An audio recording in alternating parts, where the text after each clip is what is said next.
बिस्मिल्लाहिर्रहमानिर्रहीम अस्सलाम वालेकुम। आज की वीडियो में हम बात कर रहे हैं rules for the correction of errors in the use of adjective, यानी कि एडजेक्टिव के अंदर कौन सी गलतियां स्टूडेंट्स करते हैं और उसके लिए क्या क्या रूल्स हैं इंग्लिश लैंग्वेज के अंदर, उस हवाले से हम बात करेंगे। तो शुरू करते हैं।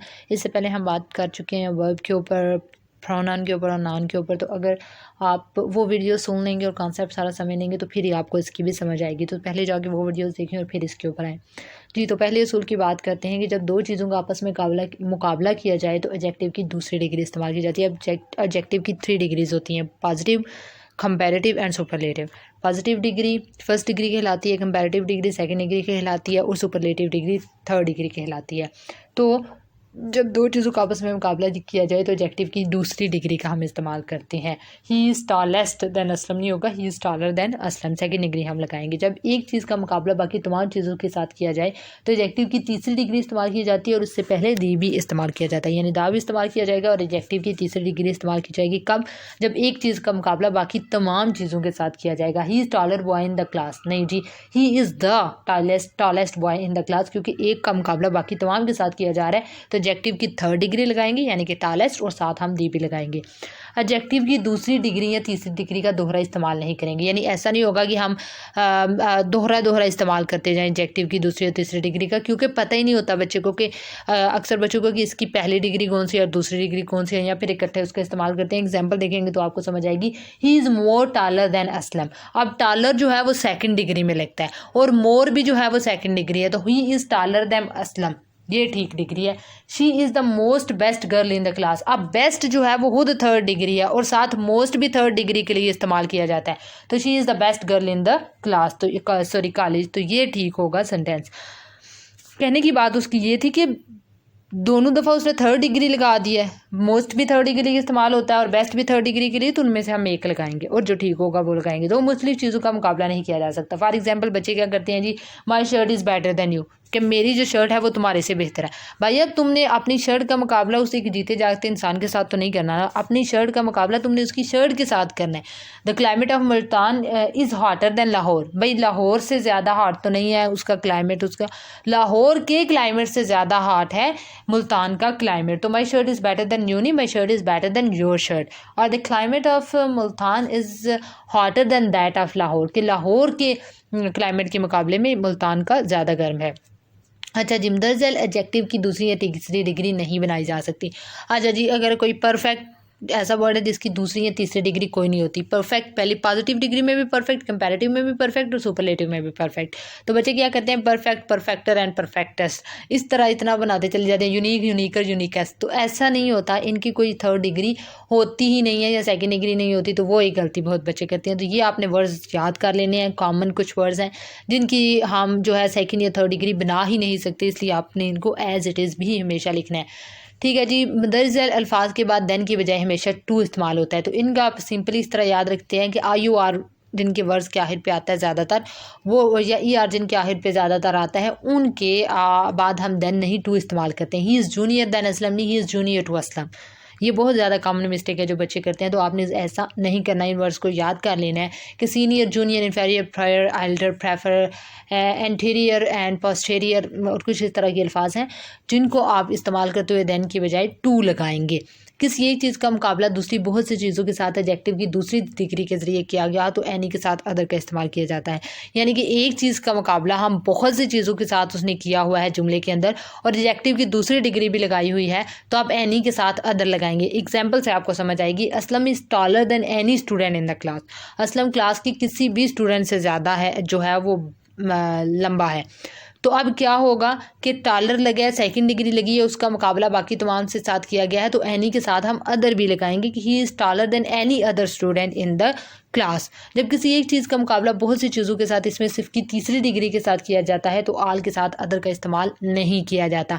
दूसरी डिग्री का जब किसी एक चीज़ का मुकाबला दूसरी तमाम चीज़ों के साथ एडजेक्टिव की दूसरी डिग्री से किया गया है तो एनी का वर्ड उन्होंने इस्तेमाल किया होगा, उसके साथ अपने अदर भी लगाना है।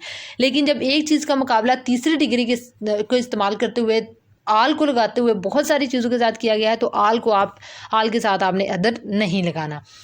अच्छा जी, सम मुस्बत फ़िक्रों में इस्तेमाल किया जाता है जबकि एनी नफ़ी फ़िक्रों में इस्तेमाल किया जाता है। So please bring any water for me, please give bring some water for me, and he did not give me some money, he did not give me any money. यानी कि दोनों का मतलब एक ही है। कुछ तो उसमें सम उनमें आप लगाएंगे जो पॉजिटिव फ़िक्रे हैं और एनी उनमें लगाएंगे जो कि मनफी फ़िक्रे हैं। ये भी बहुत कॉमन मिस्टेक है जो कि स्टूडेंट्स करते हैं। ओके, एक ही ख़ानदान के अफराद की उम्रों का फ़र्क ज़ाहिर करने के लिए, ये तौबा, इतने बड़े नहीं, इतने पढ़े लिखे लोग होते हैं जो ये मिस्टेक करते हैं और मैंने उनको करते हुए देखा और बहुत अजीब लगता है ये है। क्या मिस्टेक है जी कि एक ही खानदान रूल क्या है, सॉरी, एक ही खानदान के अफराद की उम्रों का फ़र्क ज़ाहिर करने के लिए एल्डर और एल्डेस्ट इस्तेमाल किया जाता है, लेकिन अगर एक ख़ानदान के ना हों तो उनकी उम्रों का फ़र्क ज़ाहिर करने के लिए ओल्डर एंड ओल्डेस्ट इस्तेमाल किया जाता है। अब अक्सर लोग कहते हैं she is my older sister, no, this is wrong, she is not your older sister, she is your elder sister. ठीक है, अब एग्जाम्पल से आपको फ़र्क पता चलेगा।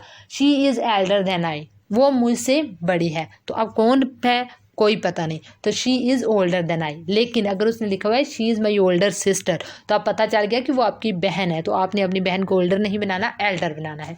होप सो आपको समझ आ गई होगी। ज़्यादा फासले के लिए FARTHER फर्दर इस्तेमाल करते हैं, जबकि मज़ीद के लिए मानी FUTHER फर्दर होते हैं। अब दोनों बोलने में सेम है लेकिन लिखने में ज़्यादा फासला जिसका मतलब है वो फर्दर FAR वाला है और FUTHER मज़ीद के लिए इस्तेमाल किया जाता है। He went further than I जो है वो इनकरेक्ट है। ही वेंट फर्दर FA वाला जो है वो लिखेंगे हम।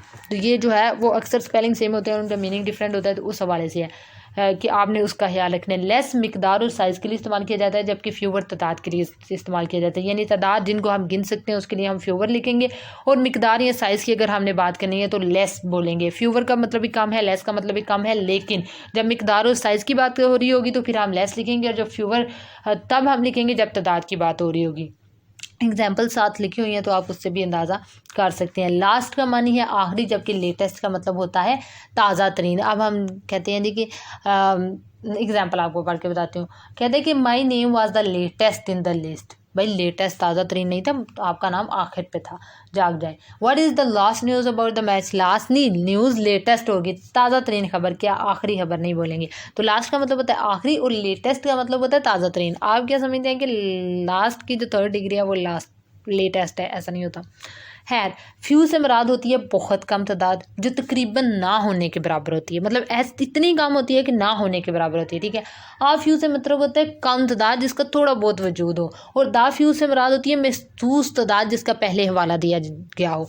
यानी कि जब फ्यू की बात हो रही होगी तो आप इसका मतलब आपने समझना है कि ना ही होने के बराबर चीज़ है, मतलब तुम ना ही समझो। और जब आ फ्यू लगा होगा इसका मतलब होगा थोड़ी बहुत मिकदार मौजूद है, और जब दा फ्यू लगा होगा तो दा जिसके साथ लगा होगा उसका मतलब है कि उसका पहले कहीं ना कहीं जिक्र हो चुका है या महसूस चीज़ है। महसूस ये कि उसके साथ लिखा होगा कि ये किस बंदे की चीज़ है, उसका हवाला दिया गया, वो एवं ही नहीं कहीं पड़ी होगी। ठीक है, एग्जाम्पल देखिए, I have only few friends in the class. Few का मतलब होता है तो बिल्कुल ना होना, तो आ फ्यू फ्रेंड्स यानी मेरे थोड़े बहुत दोस्त हैं। A few friends I have, अब वो बात हो गई, अब फ्रेंड्स स्पेसिफाई हो गए हैं कि जो थोड़े से दोस्त मेरे हैं। I have are all variable, वो सब एबल। अब पता चल गया जी कि मेरे दोस्त वो जो चंद हैं, तो ये क्या हो गया, फ्रेंड्स स्पेसिफाई हो गए हैं कि मेरे दोस्त हैं। तो the friends few friends I have are all able, कि वो जो चंद दोस्त मेरे हैं वो सब बहुत अच्छे हैं। लिटिल से मुराद होती है बहुत थोड़ी मिकदार। अब ऊपर फ्यू से जो मुराद था वो तादाद थी। ठीक है, तादाद यानी कि जिसको हम गिन सकते हैं। मिकदार उसको हम मापेंगे तो लिटिल मिकदार के लिए इस्तेमाल किया जाएगा, फ्यू तादाद के लिए इस्तेमाल किया जाएगा। रूल दोनों का सेम है कि लिटिल से मुराद होती है थोड़ी तादाद जो नाम ना होने के बराबर हो, और लिटिल से मुराद ऐसी थोड़ी सही मिकदार, ऐसी थोड़ी मिकदार जो बिल्कुल थोड़ी हो, मतलब लेकिन जाहिर होती हो। और दा लिटिल से मुराद ऐसी थोड़ी मिकदार है जो महसूस हो, जिसका पहले हवाला दिया जा चुका हो। तो ये थे हमारे कुछ असूल। आई होप कि आपको इनकी समझ आ गई होगी कि ये क्या असूल हैं एडजेक्टिव के, और इसको इस्तेमाल करते हुए आप अपनी मज़ीद जो है वो बेहतरी ला सकते हैं एडजेक्टिव के रूल्स के अंदर। Thank you so much for watching the video. If you like the video don't forget to subscribe the channel, क्योंकि आगे हम एडवर्ब के बारे में बात करेंगे, प्रपोजिशन के बारे में बात करेंगे। पिछली वीडियोज़ भी आप चैनल को सब्सक्राइब करके चैनल पर जाके देख सकते हैं, तो उससे आपको काफ़ी हेल्प मिल जाएगी। Thank you. पाकिस्तान जिंदाबाद।